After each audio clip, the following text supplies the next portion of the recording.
Hi everyone, welcome back. I'm Michael Sandler, your host on Inspire Nation. If you've ever wondered what's in the stars for the election for November and the rest of 2020 to come and into 2021, then do we have the show for you. Today I'll be talking with Dr. Michael Lennox, famous astrologer, psychologist, the creator of the Daily Astro Alert, and a prognosticator of prognosticators. That's just what I want to talk with him about today, about what's aligning in the stars and what's coming for the elections for December and beyond.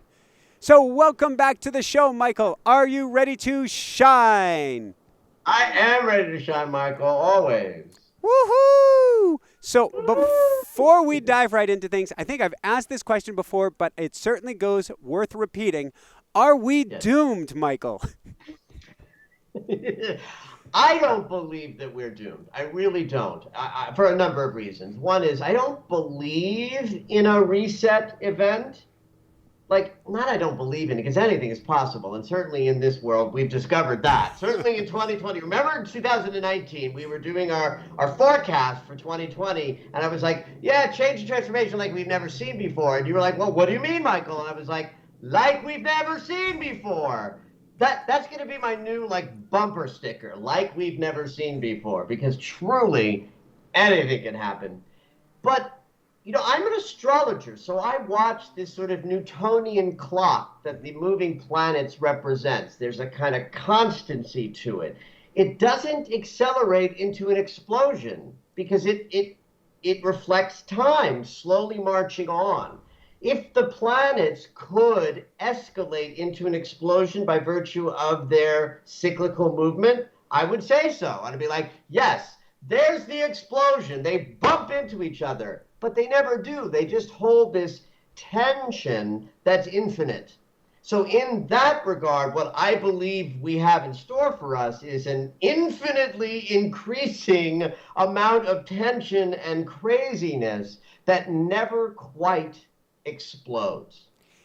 It's more, if I'm understanding it right, an oscillation. Maybe an oscillation on a set of stairs, but it's continuing. There will be peaks, there will be valleys, peaks and valleys. It's not just peak, peak, peak, peak, peak. That's right. No, it looks and feels like a peak, peak, peak, peak, peak, peak. And certainly 2020 has looked like that. But it will valley as well. And I also believe in the arc of the universe towards good and the resolve of all this. I believe in that firmly. And there's a third thing in my skin that I have that I think gives me an advantage over other people is I organically think generationally.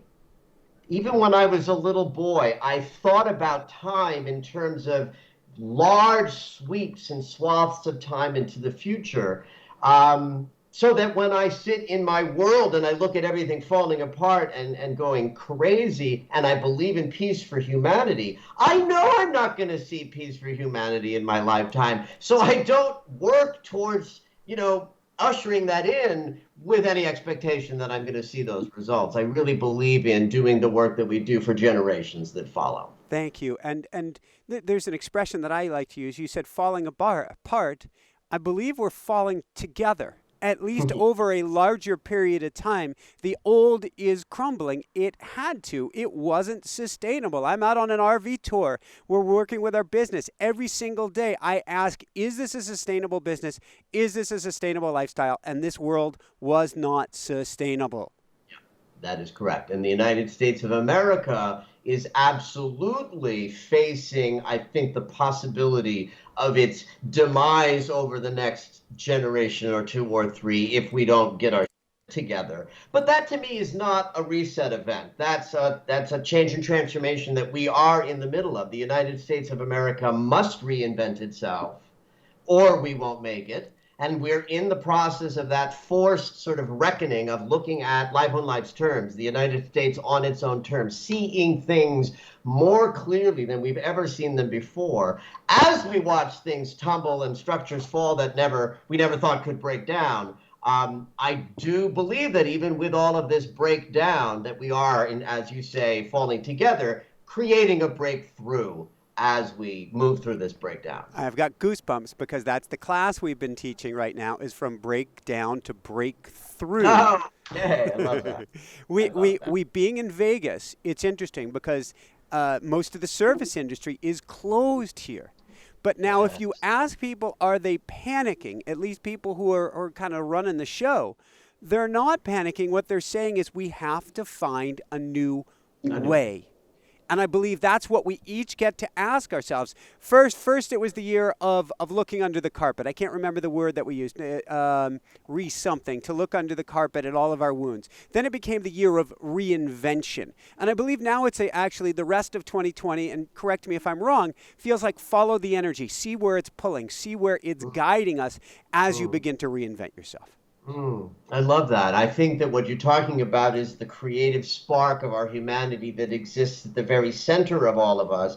And when you take all the distractions away, we're left with that. And we can follow that into our successful future as individuals as we seek to grok this crazy, crazy, crazy world that is transforming right in front of our very eyes. So I want to thank you, Michael. I want to talk about the election, but before, and what's coming there, before I do that, I want to give people hopefully some hope. Is there anything, and we're going to jump ahead to 2021 just before the end, but do you see things dialing back? I know this is like a 2 or 3 year cycle. At some point in the future, Michael, are the stars going to give us a reprieve? I wish I could give you the quick, hopeful answer. Let me say this. Okay. I'm not looking any further than this year and next year because I'm also in it, right? Yeah. I think there are people and astrologers who might be looking out a little bit further and glancing and making, predictions and assumptions and assessments about that. That feels beyond not my capacity as an astrologer. I certainly have the capacity as an astrologer, but it's a little bit beyond my sort of heart's desire to look at a decade from now or 2 decades from now. And I don't know that you can make assumptions about later without knowing what comes first. As an example, next year, the big sort of kerfuffle of 2021 is the planet Saturn. Lessons, reckoning, hard stuff, karma, in a square, difficult geometry of conflict and obstacles, with Uranus, the great awakener that can destroy or build something with a flash of lightning in an instant. That is a very disruptive transit. Now, if there had been no Pluto, Jupiter, and Saturn in Capricorn in 2020, that square would be a difficult year of unexpected changes in directions and breakdowns and surprises, which it will be. But you build those surprises on top of this year's breakdown breakthrough. And now you have an interpretation of 2021 that you could not have made in 2019 without the data of 2020. So someone could look out at well, when does this end? It's like, well, it doesn't. It just continues. What I'm hoping for and expecting is that not every year is a 2020 and not every year is a 2021. But in terms of sharing direct knowledge and wisdom of that, I haven't looked.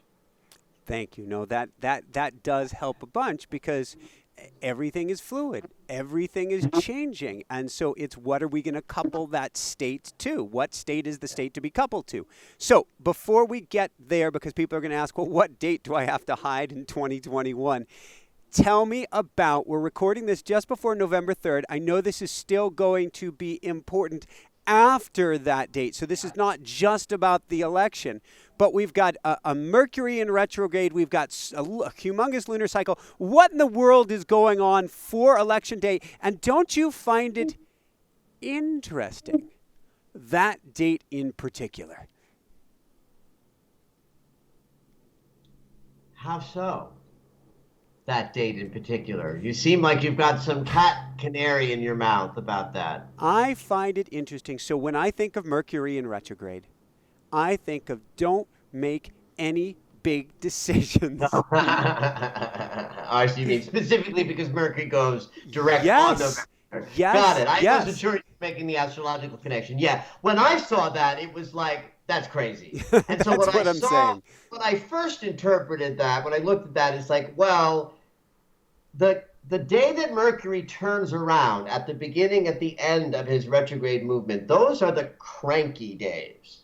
So for one thing, November 3rd is going to be cranky because Mercury is turning around that day. Yeah. But more interesting than that for me is when I thought about Mercury turning around on election day, is imagining the 2.5 weeks of Mercury's retrograde cycle, where the mind and thoughts and communication and a negotiation mechanism is in sort of backward motion, retreat, behind the scenes, under the surface. Can you imagine what conversations are happening in both camps in DC during this retrograde?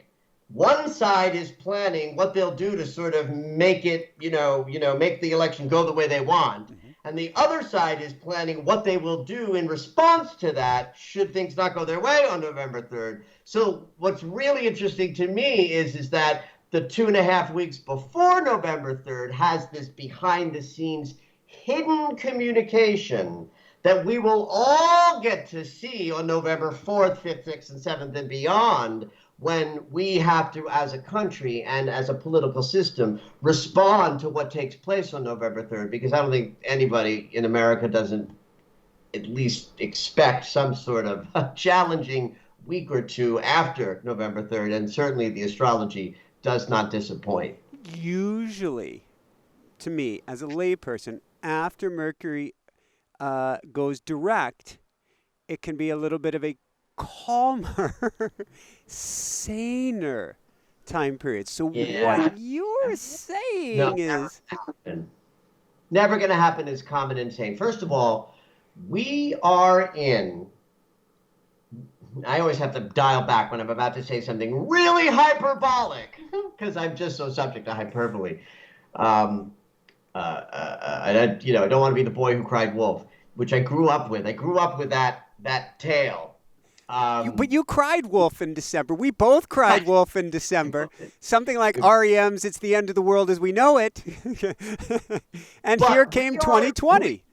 We are in what I am assessing as the most difficult, challenging, and complex lunar cycle that I've ever really seen as an astrologer. When that new moon happened about a week and 10 days ago, happened, there was a square between the new moon, Mars, who's retrograde, and all of the folks in Capricorn, Pluto, Jupiter, and Saturn. Can you briefly explain what a square means? You're pointing to a right angle, and I understand right angles of energy, but for people who aren't familiar with this. I'm going to explain every little bit of this. Squares and oppositions are hard geometry. It's when two bodies are in positions to fight with each other. It's a different kind of fight in an opposition than it is in a square. In an opposition, the fight is both of us will shift and change as a result of the opposition. We're going to dance, we're going to swerve, we're going to crash. A square is a conflict where both energies kind of want the same thing, but want it from such different perspectives, they can't agree. My famous example is always the floor and the wall.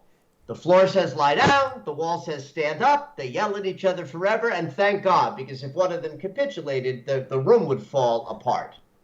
So to have a new moon which sends new energy out into the world that says, this is where we're going next. That's a new moon. It's like a trajectory, energetic forward movement moment. If it's in opposition to Mars, the planet of war, in his own home sign of Aries, the sign that invented conflict, aggressiveness, attack, and he's retrograde, meaning he's not moving forward, he's sort of in inner territory. Now you've got an opposition that is wildly disruptive, potentially violent, and extremely aggressive in nature. You split that square, that opposition up with a square from Pluto, the planet of death, change, and transformation. Saturn, the planet of hard lessons and difficult reckonings. And Jupiter, which is a planet that brings yummy benefit to stuff, but he just likes to make everything over the top. And that's what he's doing this year. He's just raising the energetic stakes. That square was also very precise geometrically, which this astrologer happens to like get, I get excited by that. Yeah. When the math is more exact, the energy is more powerful. Then on the side of this new moon, Mm-hmm. you had two oppositions in the sky between Mercury and Uranus on one hand and Venus and Neptune on the other. This is very, very interesting, Michael, from a consciousness perspective, because as an astrologer, I teach consciousness. I'm not like we're talking about the election and the landscape and predictions. That's not what I love astrology for. I love astrology for how it describes what our consciousness is doing. Mercury is mind, thought, thinking.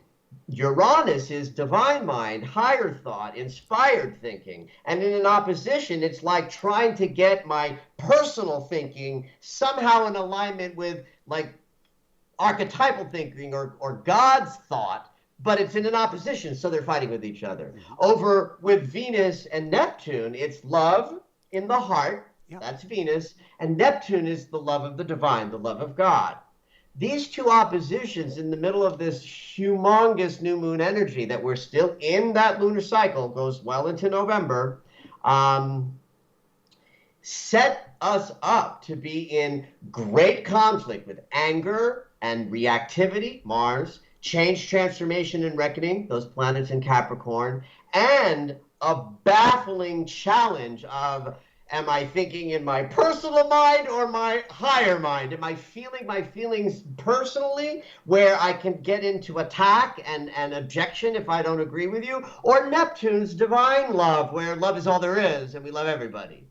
So that alone was enough energy to make the entire 4 weeks from that new moon to the next new moon just enormous. And that we're still in that till about the 14th of November. Have you seen, because I mean, you can look at things in the past, you can look at alignments, and you can equate them with massive world events, world wars, things of this sort. Have you seen anything like this before in the history of time? I don't do that. I will occasionally see other astrologers who do that. And I just haven't done that. It doesn't actually interest me, Michael, because that's catastrophizing in action. That's looking for how bad it's going to be.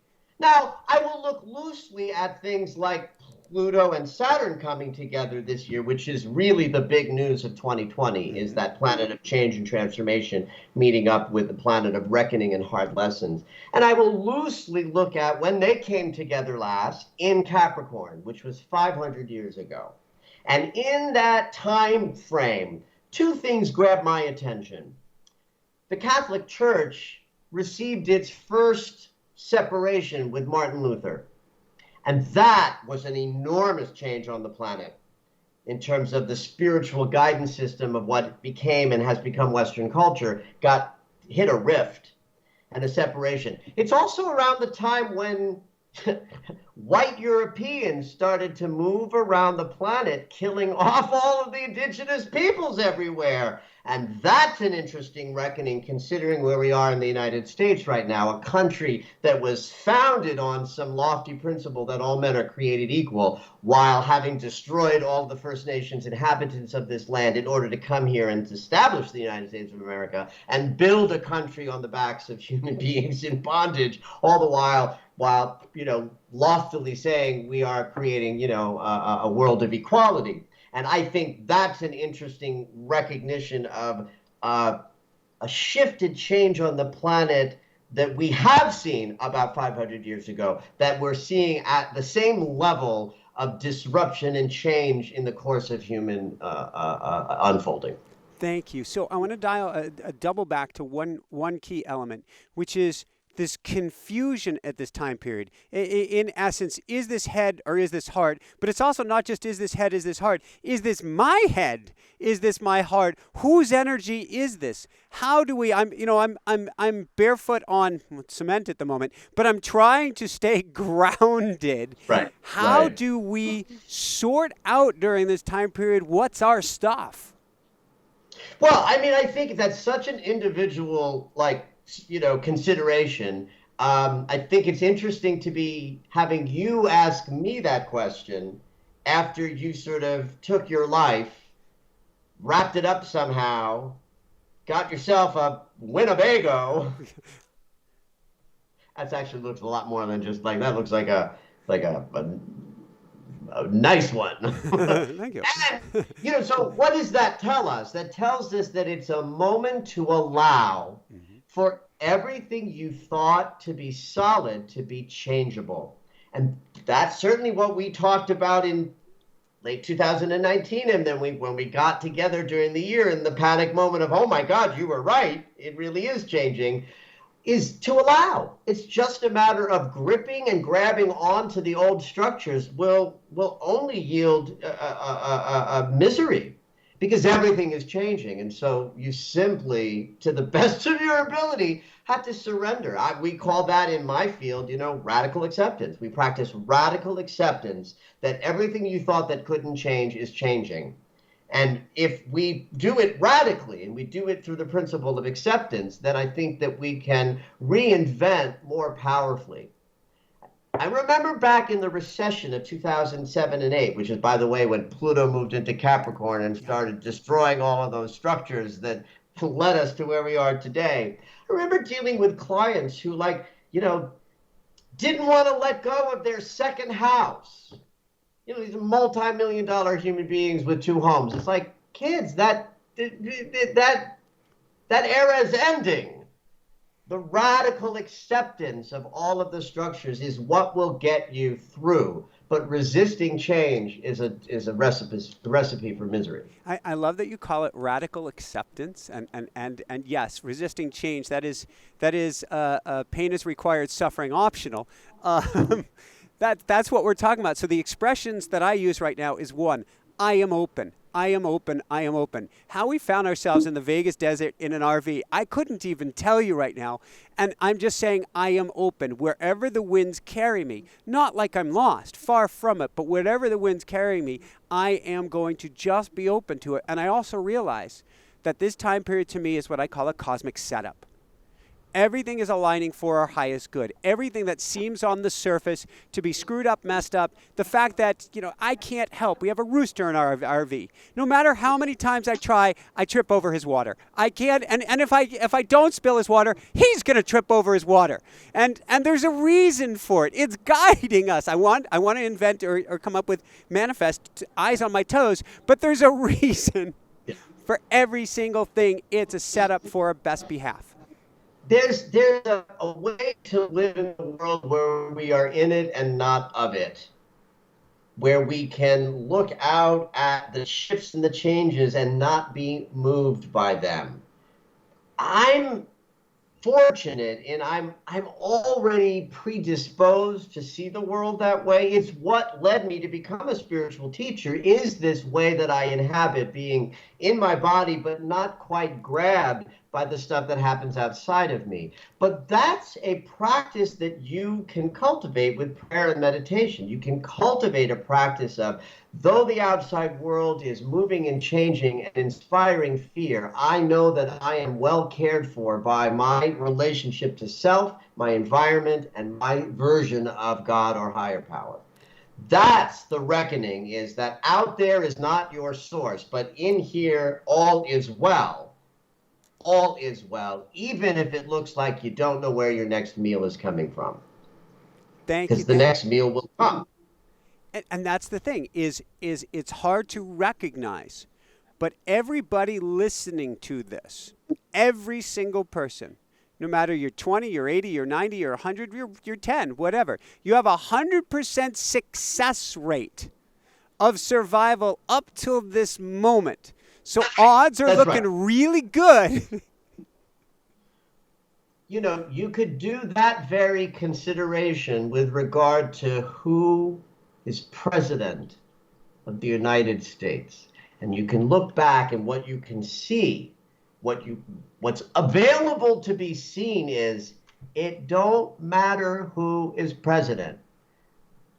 It's not even about Trump as president, get him out if that happens to be your leaning, people listening. In fact, president as Trump as president has given us the great gift of being able to see some of the conflicts, not some, all of the conflicts Yes. that are below the surface that predate him. They have nothing to do with him. So the idea of let's get Trump out as somehow going to solve the problems of the United States of America, well, that's nonsense and wild wishful thinking. By the same token, Trump in the White House for the next 4 years is not going to destroy us because it's not Trump in the first place. That's just the archetypal tip of the iceberg. Explain that more, please. The challenges that we have in the United States have to be addressed, from the inside out and the bottom up. And that being able to see that also can't happen if you don't have a strong energetic, emotional, psychological, and spiritual center. So it's all about the personal practice at the end of the day. Amen to that. So, with that said, let's go past election day. What else? Because I don't see it. It's interesting. I think I was here in Vegas on Y2K on one of the bridges with the fireworks going off on the Strip. I was more of a wild child in my younger years there. And relatively speaking, planes did not fall out of the sky. Yeah, I remember that. That was crazy.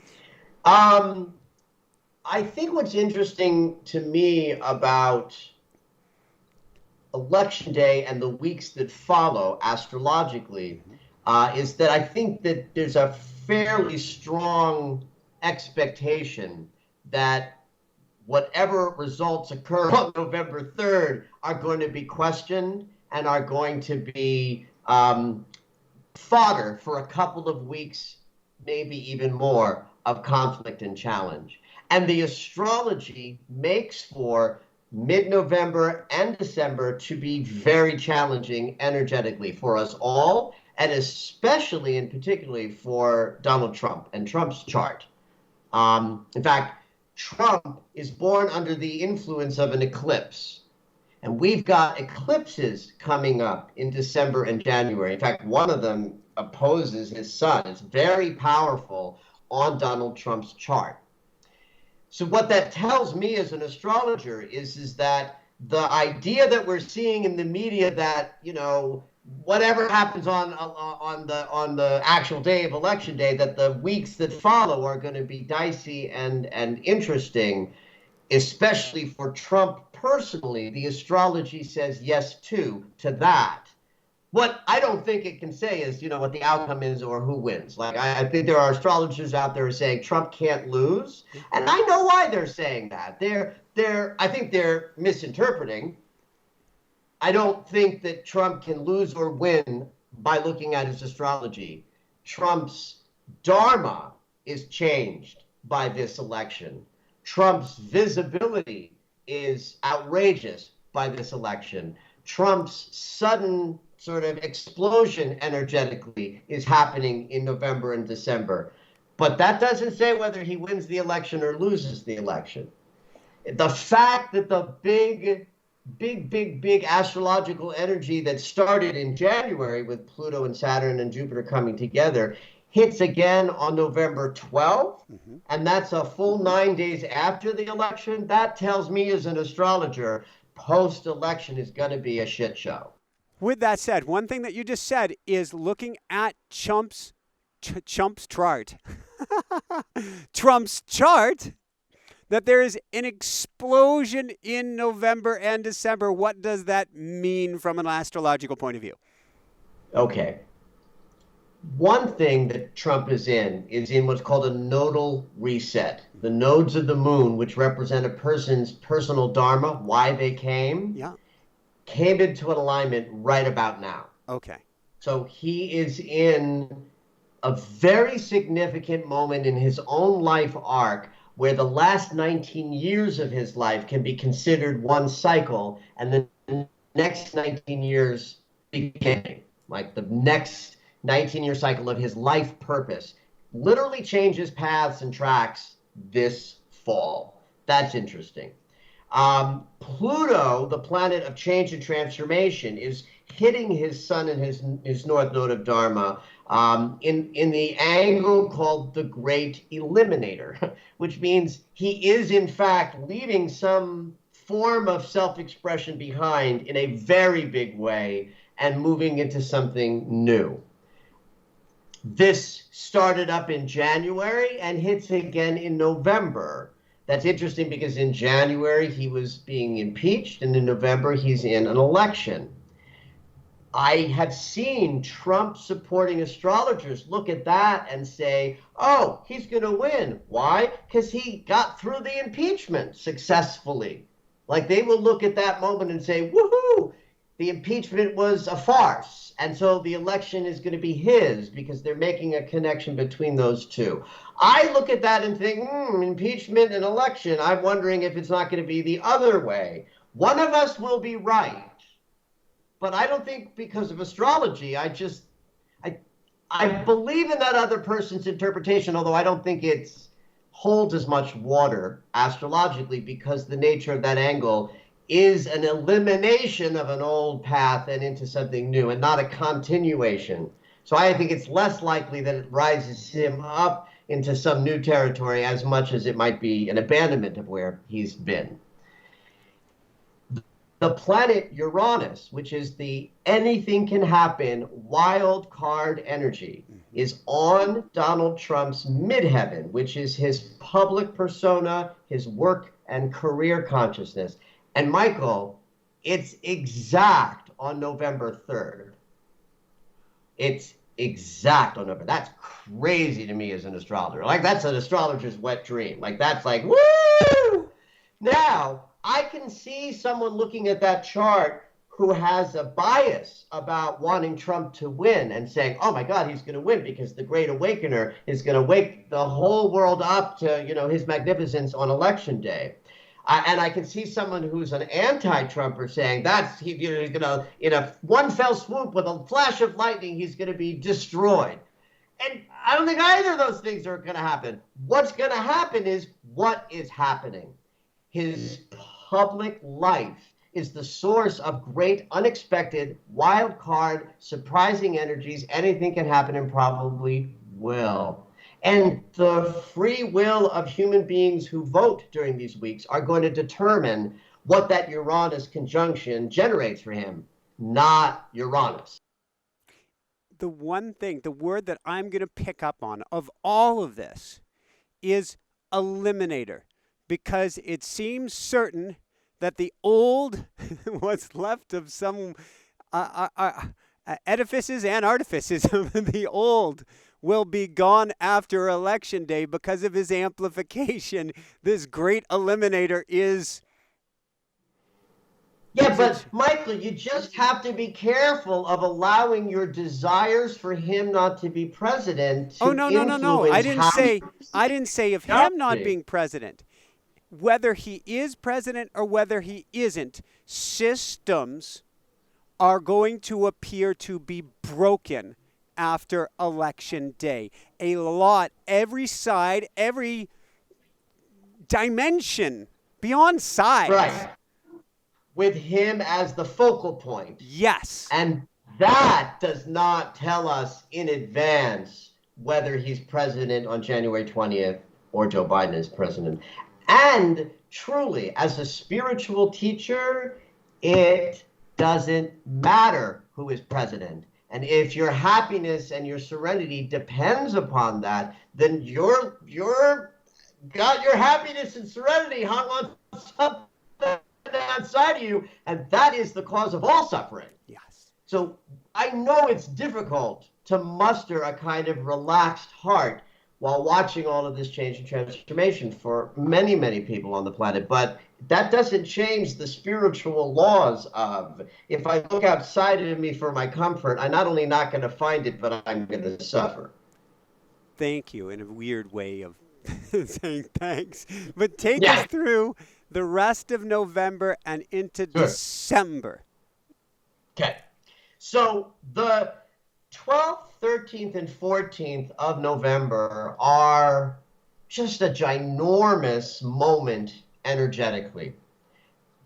First and foremost, on November 12th, that is when the planet Pluto and the planet Jupiter meet up by conjunction. Not for the first time. They first met up like this in January. And January, if you remember January was Brexit was falling apart. The country here was crazy with the impeachment trial. There was a virus that was like sneaking out of China in January that nobody really knew a whole lot about. Remember Australia almost burned off the planet? Like, that was January, and that was Pluto, Saturn, Jupiter coming together under the influence of an eclipse. Why it's important to harken back to January is because of retrograde motion, those planets had done a little bit of movement, and then the powerhouse of Pluto that can change everything down to the molecular level, and then Jupiter that can make everything thousands of times bigger and more over the top come together, with Saturn not conjunct but like close by, like 2 or 3 degrees away, which is like a party. And so the reckoning life karma lesson planet is there as well. And so the 12th of December is like a second wave, second only to January, but almost as big. That's the 12th. On the 13th, Mars turns around and goes direct. That in and of itself doesn't make the 13th particularly powerful, but it's part of a new moon that happens on the 14th.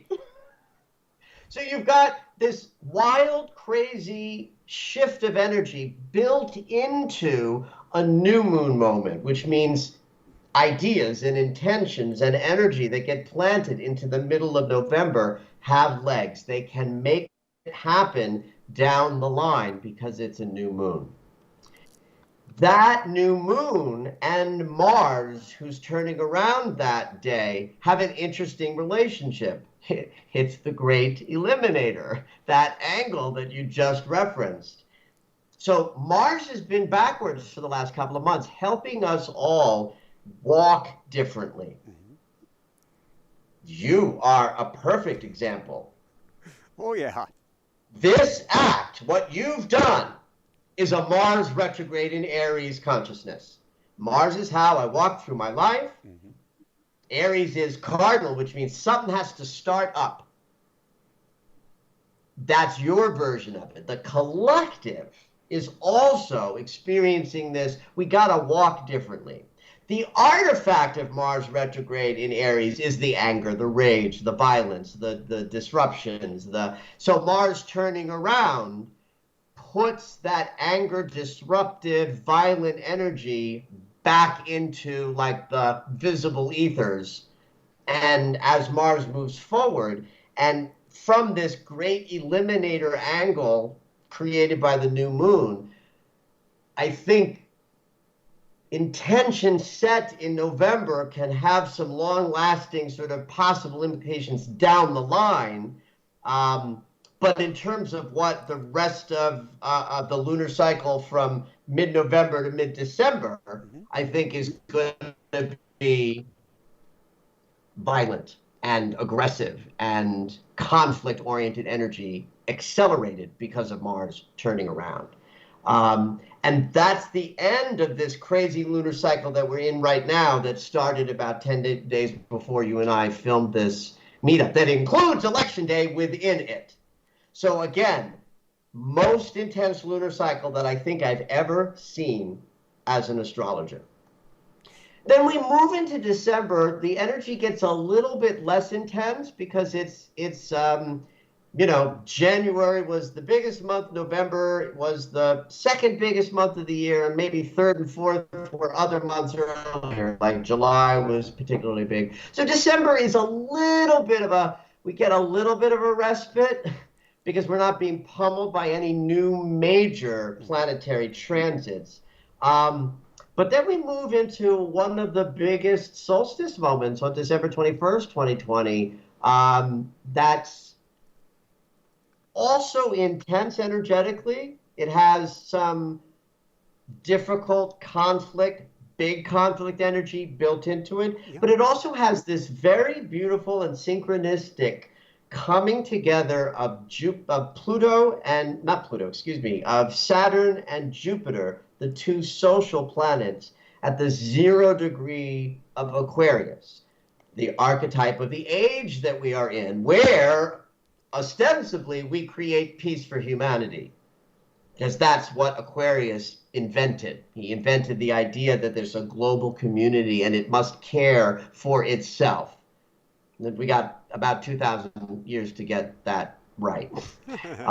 But the solstice itself has built into it both energies, tremendous conflict, from the planet Mars, remember, war, anger, aggression, and Pluto, the Lord of the Underworld, in their last square, conflict energy that Mars in his retrograde generated.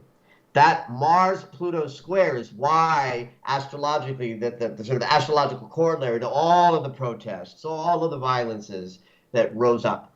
So that solstice has that energy built into it as well. And I think there's something profoundly beautiful about the possibility of peace for humanity by the synchronicity of Jupiter and Saturn coming together at the 0 degree of Aquarius at that solstice moment. So you got the sun is at 0 degrees of Capricorn, Jupiter and Pluto and Saturn at the 0 degrees of Aquarius at the same moment that most people who are aware of astrology will be sort of celebrating what does the solstice mean, which is where we are in the darkest dark in the northern hemisphere, trying to find the light within. Right? So that's an interesting coming together of a moment which is not an event generator. The solstice doesn't generate events. It marks us. It tells us where we're at in our journey. And we're at that moment where in the northern hemisphere, the light is the least, where anything that we want to, find of comfort, we have to find within. I have a dear friend who's a physicist who studied tectonic plates and some interesting things about the Earth. And he talks about how you have this huge, massive rock that has been swinging one direction and literally comes to its 0 point on December 21st. And then this massive thing filled with inertia or momentum, depending on where you catch it, shifts and starts swinging the other direction. I love that image. I love that image. That works for me. Why that works for me is because in the moment it's an almost imperceptible change, but it is an unequivocal change in direction. There is a ride. So here in Vegas, there's a tower called the Stratosphere, like the Needle in Seattle. And there's a ride on top of it that shoots you straight up.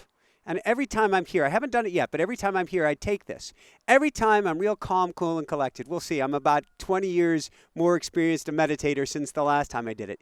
It shoots you straight up at 108 stories to start, and then you go up, up, up, up. And then at one moment, it stops. You're floating. Yes, exactly. At that 0 point, you think you've made a mistake, Michael, because you are now... You know what? And you have. Maybe not. But you're a foot between yourself and the shoulder harness, because you're floating there and you think you are being launched over Las Vegas. This is it. All systems have failed. There's something magical, wild, and incredibly scary about that 0 point moment, which is what is being amplified and we're being brought to on the 21st.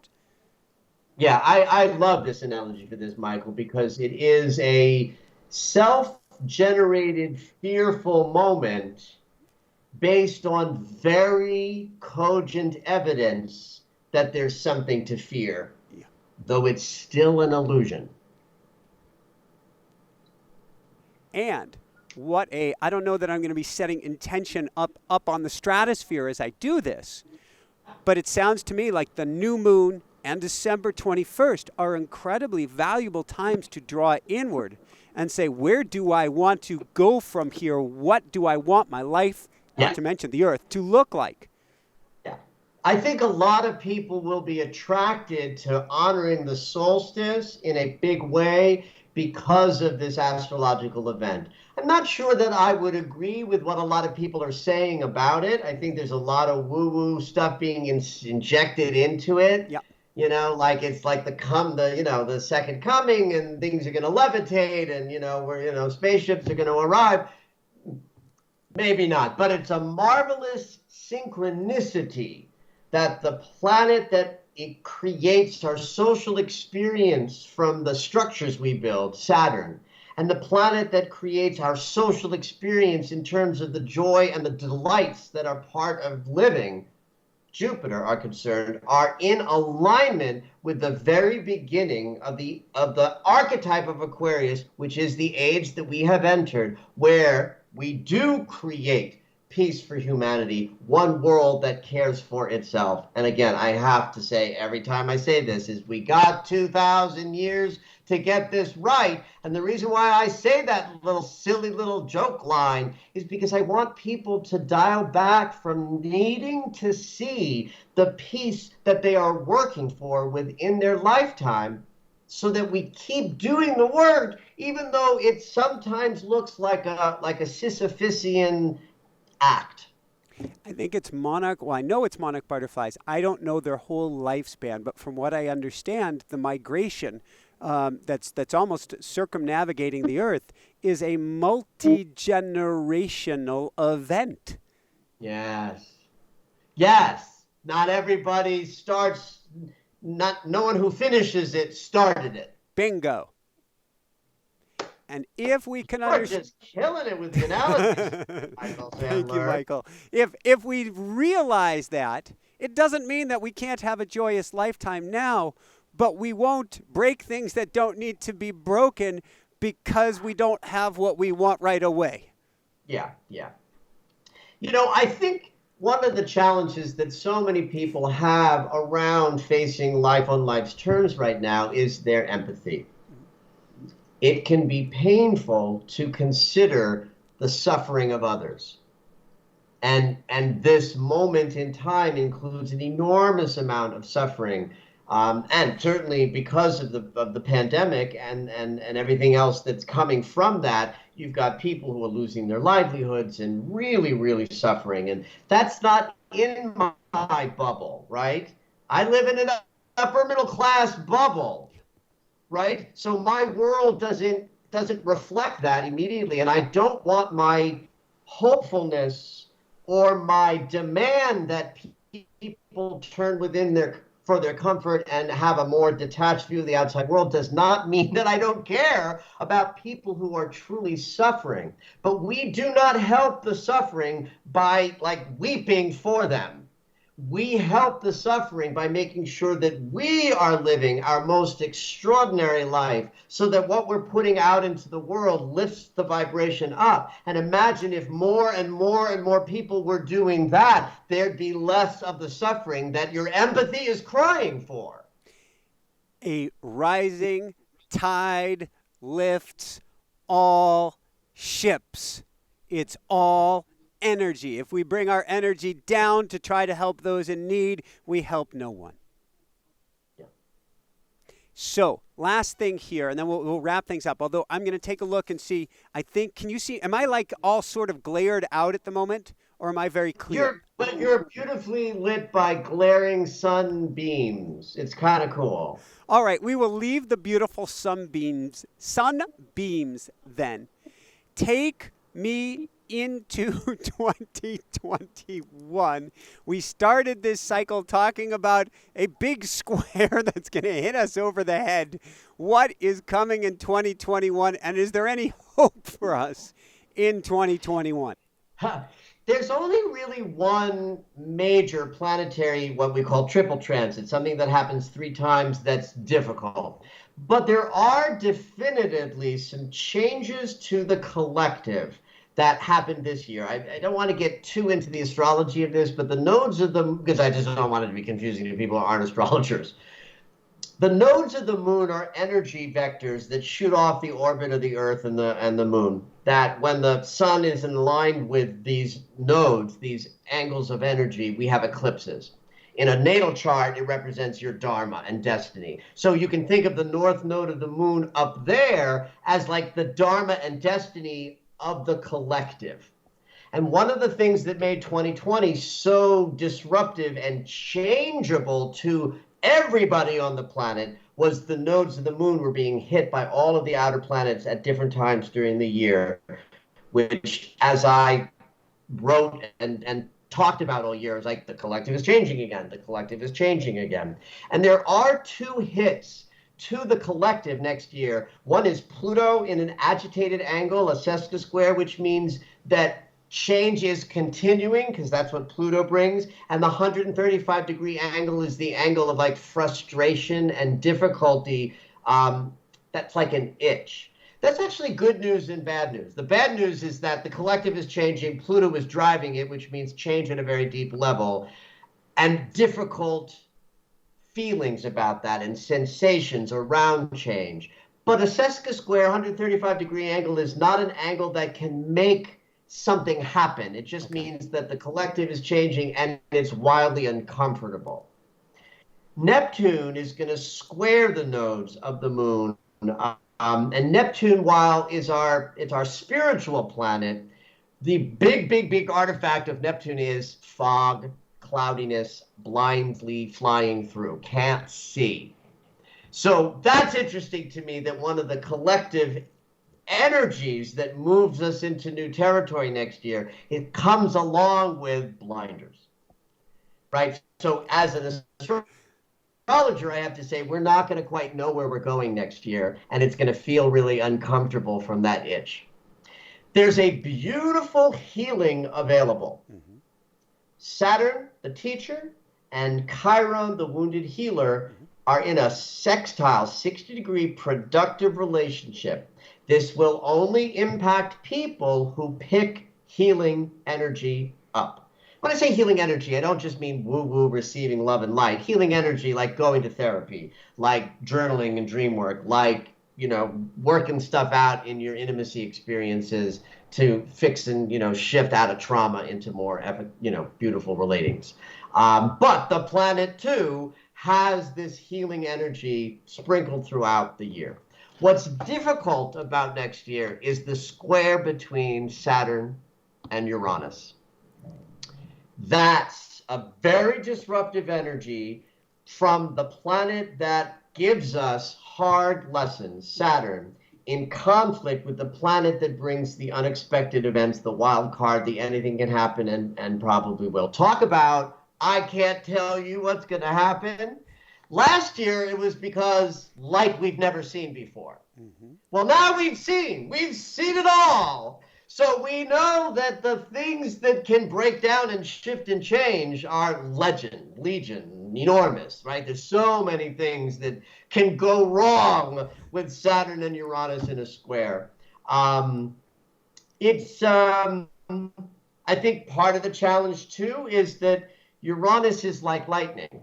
Anything can happen suddenly when he's in town. And because he's in the grounded and stable sign of Taurus that invented, formed itself, that's not great news. That means that things that we think and felt were solid and comforting, Taurus is a very comforting, grounded earth sign, can be changed on a dime. Mid-February, mid-June, and late December are the three peaks of that. So I think the thing to say about that, if I think about what's been happening this year and what I see about this energy next year, is that people in the streets are angry and polarized and dug in to their belief systems that create the polarized view of the other. We are in such otherness. It's crazy. And I think that's one of the things that 2020 revealed.